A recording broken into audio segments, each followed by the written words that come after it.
DaVinci Resolve, comment utiliser n'importe quel type de fichier vidéo. Bienvenue à toi sur la chaîne Apprendre DaVinci Resolve. Sans perdre de temps, on passe directement sur l'ordinateur avec un exemple d'un fichier que l'on ne peut pas utiliser directement dans DaVinci Resolve, ainsi que la solution pour pouvoir l'utiliser. Alors je vais juste te faire la démonstration très vite fait. Simplement ici j'ai un fichier qui est un .mkv que j'ai enregistré avec le logiciel OBS et que je voudrais importer dans DaVinci Resolve, mais c'est tout simplement impossible. Pour ça, on va utiliser une autre application qui va nous permettre de le convertir en fichier MP4 sans perdre de qualité.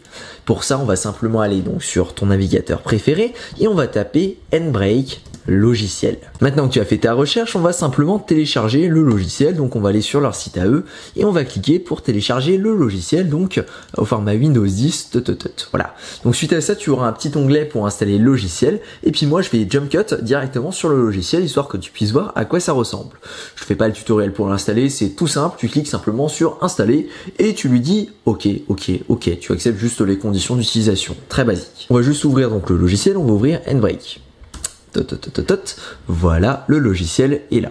Donc nous avons nBreak et on va simplement lui demander de convertir notre fichier, le .mkv, dans un fichier un petit peu plus sympathique, disons un .mp4. Pour ce faire, on va glisser notre fichier ici.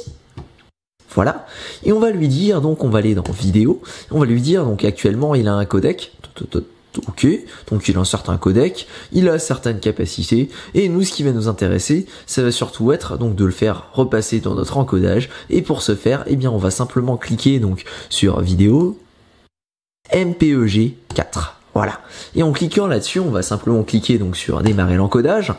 Ce qu'il va faire, donc là tu le vois, il est en train de traiter notre fichier, ça va plutôt vite. Et suite à ça, on pourra l'importer directement, donc notre fichier, et bien dans DaVinci Resolve. Ce qui va nous permettre d'éviter d'être bloqué dans cette situation, là où on n'a pas vraiment d'autres options.